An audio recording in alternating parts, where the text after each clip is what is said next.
우리나라와 똑같이 이스라엘도 양력으로 10월, 11월이 되면 이렇게 보리와 밀을 뿌립니다. 왜 그러냐면 이 보리와 밀은 겨울에 춘화 처리가 돼야 이삭이 나와요. 우리 생각에는 봄에 씨를 뿌리면 더 싹도 잘 나고 더 잘 이렇게 자라서 더 잘 될 것 같지만 이 보리와 밀은 특성상 겨울에 저온 단일 처리가 돼야 햇빛도 좀 짧게 받고 또 온도도 이렇게 지하로 내려가는 처리가 돼야 이게 싹이 나오는 습관이 있어요. 이삭이 나오는 습관이. 그래서 그 두 가지가 저온 단일이 안 되면 이게 이삭이 안 나오거든요. 그래서 보리와 밀은 반드시 가을에 뿌려요. 이제 가을에 이게 뿌릴 때 비가 와야 이게 싹이 잘 나거든요. 그래서 뿌리고 전후해서 오는 비를 이른 비라고 그렇게 얘기해요. 이제 우리는 생각에 봄에 오는 비가 이른 비인 줄 알지만 안 그래요. 씨를 뿌리고 전후에 오는 비가 이른 비예요. 히브리 말로 그걸 요레라 그러거든요. 이른 비를 요레. 그리고 이제 뿌려놓으면 싹이 요만큼 자라다가 이제 겨울이 되면 이제 저온 처리가 돼요. 그리고 잘 안 자라겠죠. 그 다음에 이제 봄이 되면 또 파릇파릇하게 이렇게 자라가지고 이제 싹이 쑥쑥 이렇게 자라는데 그때 비가 와줘야 이게 가지가 벌어요. 가지가. 그래서 씨가 한 알에 한 대궁이밖에 안 올라오지만 이제 봄이 되면 그 한 대궁이에서 옆에 가지가 벌어져 가지고 한 알맹이가 한 대궁이 몇 개씩 이렇게 대궁이 나와서 이삭이 쫙 이제 나중에 올라가거든요. 이제 그럴 때 그 가지 벌어지는 시기, 그 다음에 이삭이 올라오는 시기에 또 비가 와줘야 그래야 잘 연글어요. 농사가 잘 되려면 그래서 씨 뿌리고 처음에 오는 이른 비, 그리고 나중에 가지가 벌어지고 이삭이 이렇게 잉태되고 연글어 갈 때 오는 늦은 비가 때를 맞춰서 적당하게 와줘야 그래 농사가 잘 되는 거거든요. 근데 성경에는 그렇게 이제 농사 짓는 사람들 이야기를 하면서 주 강림하시기까지 길이 참으라고 얘기합니다. 주님이 다시 오실 때, 재림할 때까지 길이 참으라는 거예요. 자, 그러면서 농부가 땅에서 나는 귀한 열매를 바라고 길이 참아 이른 비와 늦은 비를 기다리나니 너희도 길이 참고 마음을 굳건하게 해라. 주의 강림이 가까우니라. 그렇게 말씀합니다. 그래서 신앙생활하는 사람도 이른 비와 늦은 비가 제때에 내려줘야 이게 신앙생활도 제대로 할 수 있는데 이게 내 마음 먹는다고 비를 만나는 게 아니거든요. 여기서 비는 성령의 임재를 상징하는 겁니다. 그러니까 금방 내 마음 먹는다고 오는 게 아니고 때에 맞춰서 와줘야 되는 거거든요. 그래서 길이 참으라. 누구처럼요? 농부처럼 그렇게 얘기하는 겁니다. 자, 구약 성경을 보면 비가 오지 않아서 고생한 사람들 얘기가 몇 명 기록이 됩니다. 아브라함은 하나님의 말씀에 순종해서 갈대아 우르를 떠나서 하란을 떠나서 이제 가나안 땅에 들어왔는데 흉년이 들으니까 하나님한테 물어보지도 않고 애굽으로 갔다가 어려운 일 당했던 걸 여러분들 기억하시죠? 그 아들 이삭도 마찬가지로 그랄로 피난을 갔던 걸 비가 오지 않아서 흉년이 돼서 내려갔던 걸 우리가 압니다. 또 그 아들 야곱도 아들들을 따라서 요셉이 국무총리하는 애굽으로 내려갔던 걸 봅니다. 엘리야 때는 3년 6개월 동안 비가 오지 않았다고 말씀했고요. 그래서 파종할 때 이른 비가 와야 되고 또 이렇게 수확할 때 결실할 때 반드시 늦은 비가 와야 되는 것처럼 하나님의 은혜 가운데 사는 하나님의 백성들도 때를 따라서 돕는 은혜와 복들이 함께 해야 되는 줄로 믿습니다. 오늘은 몇 가지 측면에서 좀 이 이른비와 늦은비에 대한 얘기를 좀 할 텐데요. 우선 교회 역사적인 측면에서 한번 우리가 생각해 봅시다. 초대교회 때 성령이 임재했습니다. 이거는 성령 강림은 이른비에 해당됩니다. 그래서 장차 그리스도가 재림할 때, 그때는 늦은비거든요. 그러면 이른비를 맞은 초대교회 성도들은 성령 충만해서 성령의 뜻대로 전도도 하고 기적도 행하고 열심히 복음 전하면서 베드로 같은 사람은 하루에 3,000명씩 전도했고요, 수많은 병자들을 고쳤고요, 온 교회가 뜨거운 불길처럼 전도하는 일에 열심을 다했습니다. 왜 그렇습니까? 이른 비에 촉촉히 젖어 있어서 그렇습니다. 유럽을 여행하신 분들은 다 그걸 압니다. 저도 가서 직접 얘기만 들었다가 가서 확인했거든요. 여러분들 몇백 년 동안 우리 교회는 이거 예배당 짓는데 뭐 한 몇 개월 뭐 이렇게 걸려서 예배당을 지었습니다. 만 1년 안 걸렸거든요, 예배당 짓는데. 근데 유럽에 있는 사람들은 예배당을 얼마 동안 짓냐면요, 자기들 때에는 있는 돈만큼만 지어요.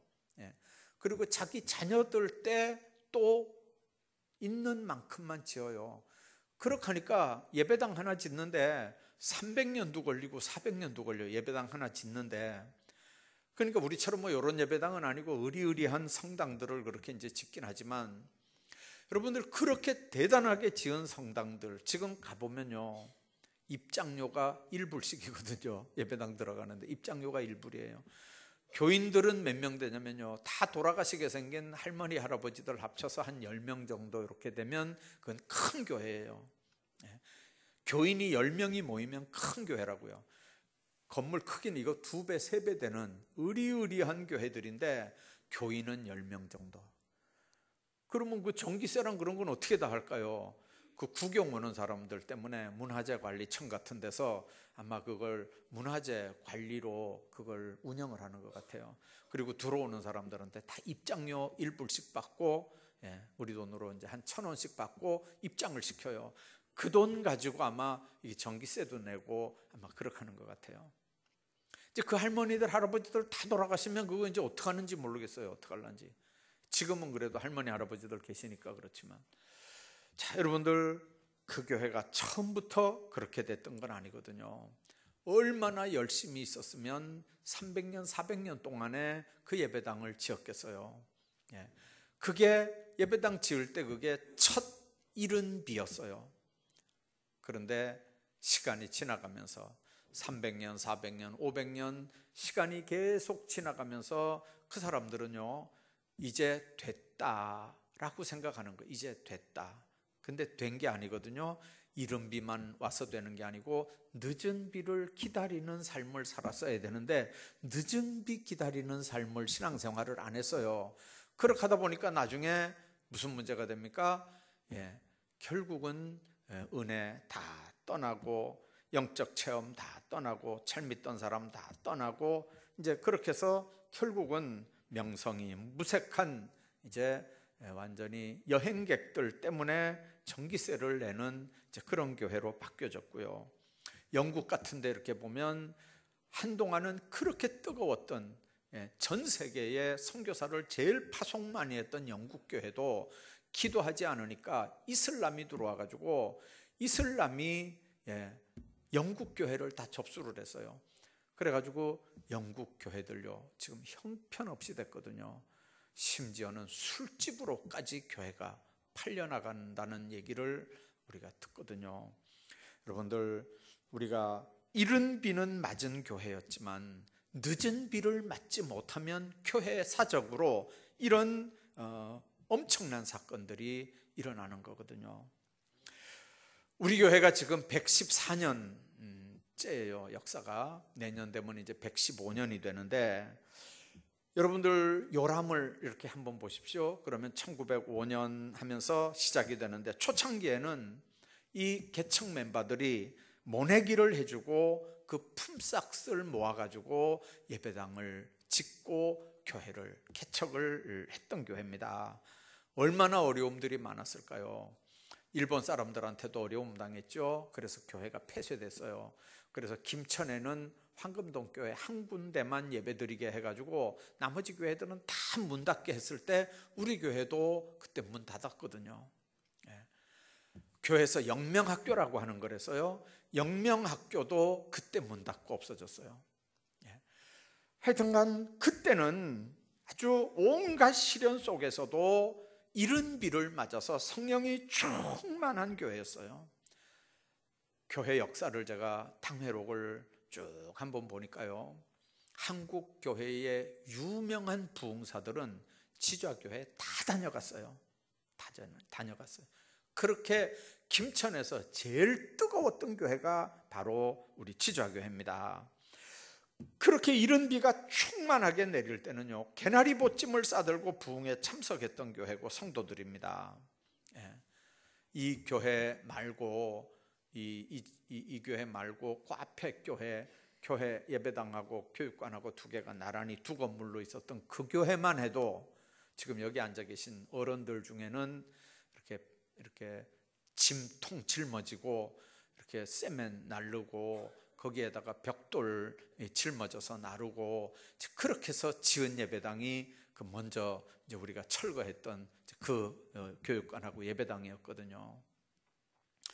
그때는 이른 비가 교회에 촉촉하게 내려서 이른 비로 충만했던 그런 교회였습니다.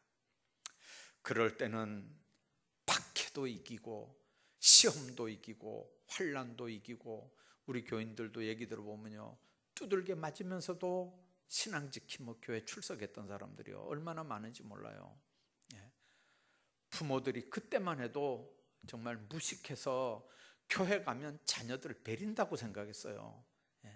그래서 그냥 두들겨 패면서 교회 못 가게 하고, 그런데 그 이른 비 성령 충만함 때문에 두들겨 맞으면서도 믿음 지키고 교회에 열심히 봉사하고 했던 분들이 지금 우리 교회에 여러 분 계시거든요.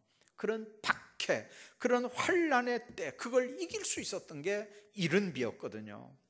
그런데 시간이 이제 자꾸 이렇게 지나가면서 나중에 교회가 계속해서 늦은 비를 사모해야 되는데, 여러분들 그 비를 맞지 않으면 결실하지 못하는데 그 비밀을 인정 안 해요. 그 비밀을 인정 안 해요. 나도 옛날에 다 이른 비 맞아봤다 이렇게요. 이른 비 맞아가지고 성장은 하죠. 근데 이삭이 안 나온다니까요. 늦은 비 안 맞으면 이삭이 안 나와요. 늦은 비 안 맞으면 결실이 안 돼요. 아무리 이른 비를 맞고 쑥쑥 이렇게 키가 커도 늦은 비 안 맞으면 가지도 안 벌고 이삭도 안 나오고 나와도 연글지도 않아요. 교회 역사적으로 초대 오순절 성령 강림 이후에 개교회적으로도 마찬가지예요. 115년 동안 계속해서 성령 공급받으면서 늦은 비 계속 맞으면서 하나님 앞에서 신앙생활 했던 사람들은 지금 다 여기 앉아 있지만, 여러분들 이른 비는 맞았는데 늦은 비는 계속해서 공급받지 못한 사람들은 주일학교 다니다 떠나고, 중고등부 다니다 떠나고, 청년회 다니다 떠나고, 서리 집사 하다가도 떠나고, 그렇게 해서 교회 떠난 사람이 어디 한둘입니까? 한때는 이런 경우도 있었어요. 어떤 분이 저한테 급하게 밤에 연락이 왔어요. 목사님, 신방 좀 가주실 수 있겠습니까? 그때 이제 밤에 11시니까 이제 자야 되는, 조금 있다가 이제 자야 되는 시간이거든요. 그런데 왜요? 나는 병원에 신방 가야 된다니까. 우리 교인 중에 또 급한 누가 환자가 생겼는 줄 알고, 왜요? 누군데요? 이러니까 사실은 옛날에 우리 교회 다녔던 사람이 그동안에 쭉 결혼하면서부터 교회 안 다니고 예수 안 믿고 살다가 이제 죽으려고 중환자실에서 이제 시각을 다투는데 지금 목사를 찾는다는 거예요. 지금 목사를 찾는. 그러니까 가줄 수 있겠느냐고요. 여러분들, 그거보다 더 중요하고 그거보다 더 급한 일이 어디 있어요. 그래서 이렇게 가면 어떤 경우에는 이미 말문을 닫은 사람도 있어요. 어떤 경우에는 아직도 말을 하는 사람이 있지만 어떤 경우에는 또 아무 말도 안 하고 가도 벌써 보지도 못하고 말도 못하고 아무것도 못하는 사람이 있어요. 조금 더 일찍 만났으면 얼마나 좋았겠어요. 근데 아직도 의식이 있고 말하는 사람들은요, 그동안에 예수님 버리고 산 거 회개하고 예수님이 내 구주라고, 예수님이 나를 위해 십자가에 못 박혀 죽었다고 확신하면서 꼭 마지막 순간에 구원의 뿔을 딱 붙잡고 하나님 앞에 평안하게 이렇게 가는 모습들도 우리가 보거든요. 여러분들, 이른 비와 늦은 비는 우리 삶 속에 반드시 있어야 되는 줄로 믿습니다. 아무리 여러분들 씨가 좋아도 아무리 숲이 무성해도 정말 나중에 이삭이 안 나오고 열매가 안 맺는다면 그 농사 그거 뭐 하겠습니까? 하나님 안에서 이른 비와 늦은 비, 교회 역사 속에서 우리가 한번 분명히 생각해 봐야 됩니다. 또 하나는 개인 생활 측면에서 한번 봐야 됩니다. 처음 믿을 때 성령의 이른 비를 받았습니다. 그 성령의 은혜의 단비 없이 그 먼 거리, 그 어려운 상황, 그 박해와 핍박 이겨내면서 신앙생활을 과연 할 수 있겠습니까? 그 바쁜 시간들 내서 요즘처럼 뭐 교통이 좋은 것도 아닌데 열심히 신앙생활 할 수 있었던 그 힘이 어디서부터 온 거였겠습니까? 성령이 도우시는 힘이었습니다. 늦은 비였다는 거죠. 이른 비를 맞고 계속해서 늦은 비를 맞으면서 신앙생활을 해나갔습니다. 그때 부르던 그 찬송의 감격, 기도 체험, 말씀의 권능, 기도 응답들이 이른 비 아래 촉촉히 젖었던 은혜의 순간들이었는데 이제 언제부턴가 그 이른 비의 추억을, 이른 비의 은총을 자꾸만 잃어버리고 살거든요. 여러분들, 가물어 메마른 땅에 성령께서 우리에게 촉촉하게 부어주시는 은혜가 있으면 얼마나 좋을까요? 얼마나 좋을까요? 여러분들, 그때 우리와 같이 신앙생활하던 사람들, 도중에서 여러분들이 믿음에 떠났다, 또 뭐 계속 은혜를 받지 못해서 그랬다, 뭐 누구 때문에 그랬다, 먼 일 때문에 그랬다, 뭐 핑계들은 많지만 그러나 분명한 건 이른 비가 이렇게 맞고 싹이 나고 성장했다면, 계속해서 늦은 비를 맞았더라면 말라 죽지도 않고 얼마든지 이삭도 나오고 얼마든지 가지도 벌어지고 얼마든지 아름다운 결실도 했을 텐데 이른 비는 분명히 맞았어요. 그리고 성장을 잘했는데 늦은 비가 안 오니까 이게 결실이 안 되는 거거든요. 여러분들, 구약의 사울 왕을 한번 보십시오. 이스라엘의 초대 왕이었던 이 사울은 사무엘로부터 기름 부음 받을 때 얼마나 겸손했는지 모릅니다. 행구 사이에, 행구는 술에 사람 끌고 다니는 행구입니다. 거기에 들어가서 숨을 정도로 사람이 겸손했습니다. 다른 사람보다 키가 한 30cm 정도는 이렇게 큰 사람인데요, 그런데 수레바퀴 밑에 들어가서 숨을 정도로 겸손한 사람입니다. 한때는 성령의 감동을 받아서 예언도 했던 사람입니다.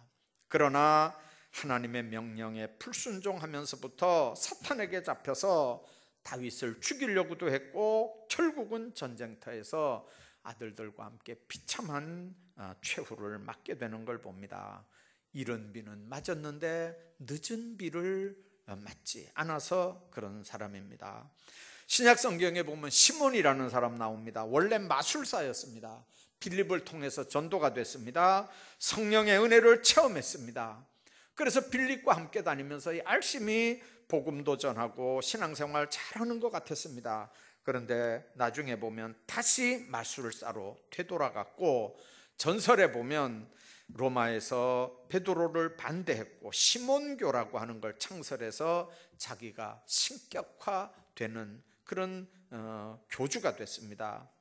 계속적으로 은혜의 단비를 받지 못하면 시작은 그렇게 좋다 할지라도 마지막은 그렇게 되는 게 개인과 교회 사이에 모두 나타나는 얘기들입니다.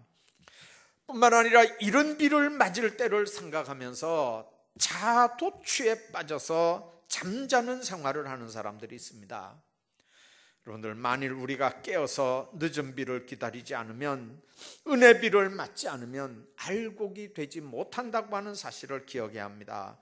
요엘 2장에 보면 말세에 내 영을 만민에게 부어준다 그렇게 말합니다. 말세는 넓게는 그리스도의 초림 이후를 얘기하지만 좁게는 재림 때를 가리키는 겁니다. 그래서 요엘 예언은 성령 강림을 가르치는 동시에 주의 재림 때 또 한 번 성령의 큰 역사가 바람처럼 불 것을 예언하는 겁니다. 비를 맞아야 식물은 생기를 얻고 성장합니다. 성령은 우리에게 이슬같이 역사하고 비같이 역사합니다. 농부는 그걸 기다리는 겁니다. 오래 참고 기다리면서 늦은 비를 맞고 결실을 하고, 그리고 또 이른 비를 맞고 곡식을 뿌리고 그렇게 하는 겁니다. 그 상황에서 얼마나 참고 기다리고 또 기다리겠습니까? 그때 하나님의 백성들이 해야 되는 일이 바로 그겁니다. 오래 참고 그리고 원망하지 아니하는 일입니다. 9절에 있는 말씀 보면 원망하지 말라 그렇게 말합니다. 서로가 서로를 대항해서 적극적으로 원망하거나 불평하거나 또 신앙과 삶의 탄식과 한숨 짓는 삶을 살지 말라는 거죠. 성도의 고난 속에 놀라운 축복이 예비되어 있습니다. 고난이라고 하는 보자기를 뒤집어 쓰고 축복의 생명이 우리에게 주어지는 걸 믿으시기를 바랍니다. 하나님은 하나님의 백성들이 그래서 농부처럼 참기를 원하는 겁니다. 하나님의 사람들이 농부처럼 참는 건 이른 비와 늦은 비를 기다리기 때문에 비만 오면 가물었던 그 땅이 해갈이 되고 농사가 똑바로 되고 그러면 거두는 거거든요.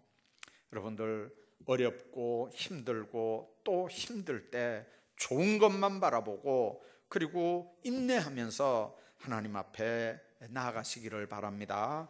여러분들, 기도하고 봉사하고 사랑할 때 인내를 통해서 기도 열매, 봉사 열매, 사랑의 열매를 거두시기를 주의 이름으로 축복합니다. 그 다음에 10절에 있는 말씀 보면 주의 이름으로 말한 선지자들로 고난과 오래 참음의 본을 삼으라 그렇게 말합니다. 선지자들의 고난, 선지자들의 오래 참음과 순교는 우리에게 위로와 힘이 됩니다. 신앙의 본이 됩니다. 여러분들, 요셉을 한번 보십시오. 형들에게 팔려서 애굽 옥중에 갇히는 모진 시련 속에서도 끝까지 인내합니다. 애굽의 총리가 되고 그리고 온 가족들을 가난에서 구해냅니다. 다니엘도 포로 중에 끝까지 하나님 섬기는 믿음 지키다가 사자굴에 던져지는 시련이 있었지만 그러나 신앙을 끝까지 지키고 인내하면서 승리합니다. 아브라함 75세에 부름을 받고 아들 얻기까지 25년을 믿음으로 기다렸던 거 우리가 압니다. 야곱은 20년을 참아서 축복의 거부가 돼 돌아옵니다. 노아는 120년 동안 참고 기다리고 온 가족을 구원시킵니다. 다윗도 참았습니다. 그리고 모세도 참았습니다. 모든 주의 일꾼들은 다 오래 참음으로 하나님의 놀라운 기적들을 나타냅니다. 그냥 참는 게 아닙니다. 주님이 힘 주셔야 참는 거고, 주님이 힘 주실 때 반드시 사인이 있습니다. 이른 비와 늦은 비를 통해서 신앙의 열매가 맺혀지는 놀라운 체험들을 우리가 하는 겁니다. 그래서 11절에 보라, 인내하는 자를 우리가 복되다 하나니 너희가 욥의 인내를 들었고 주께서 주신 결말을 보았다 그렇게 합니다. 이유 없이 고난을 당하는 욥이 그 환난을 얼마나 잘 감당했겠습니까? 그러나 원망하지 않고 잘 견뎌냈습니다. 친한 친구들이 와서 욥을 다 흔들어 놨습니다. 가장 가까운 아내도 하나님을 저주하고 죽으라고 그렇게 합니다. 여러분들, 가까운 사람들이 힘이 돼줘야 되는데, 여러분들 어려운 환난 때는 힘이 돼주는 게 아니고 오히려 마귀에게 쓰임을 받아서 하나님을 원망하고 죽으라고, 여러분들 중에는 그런 아내들이 하나도 없기를 주의 이름으로 축복합니다. 정말 친구들이 죄 없이 이렇게 이런 일을 당하는 법이 없다는 거죠. 그러니까 이런 일이 있다는 건 뭔가 죄를 지었으니까 이런 일을 당했다는 거죠. 그러니까 하나님 앞에 회개하라는 거예요, 빨리요. 근데 욥은 가만히 생각해 보니까 특별히 하나님 앞에 회개거리가 생각이 안 나잖아요. 하나님 안에서 여러분들, 그럼에도 불구하고 끝까지 참아서 하나님 원망하거나 불평하거나 저주하지 않고 끝까지 하나님 앞에 축복받는 주인공이 되는 걸 우리가 보게 됩니다. 길이 참으라고 하는 그 길이라고 하는 말이 쉽게 분노하지 않는다는 의미입니다. 여러분들, 얼마나 우리가 참을성 있게 얼마든지 화를 낼 수밖에 없는 그런 상황인데도 끝까지 참는 겁니다. 너그러운 신앙의 정신으로 재림 때까지 나가는 겁니다. 여러분들, 인내할 수 있기를 바랍니다. 10가지를 잘하다가 참지 못하는 것보다 한 가지를 잘하고 참는 것이 훨씬 더 신앙의 유익이 됩니다. 참을 때도 불평하고 불만하며 참으면 아무 소용이 없습니다. 참을 때도 조용하게 기도하면서 하나님의 뜻이 뭔지 분별하면서 참으시기 바랍니다. 정말 하나님께서 우리에게 주신 은혜들을 늘 생각하면서 농부처럼 추수 때까지 기다리면 하나님은 하나님의 때에 하나님의 방법으로 이른 비도 늦은 비도 주시고 정말 마침내 풍성한 결실을 거두게 하시는 하나님인 줄로 믿습니다. 그런 은혜와 복이 여러분들 모두에게 함께 하시기를 주의 이름으로 축복합니다.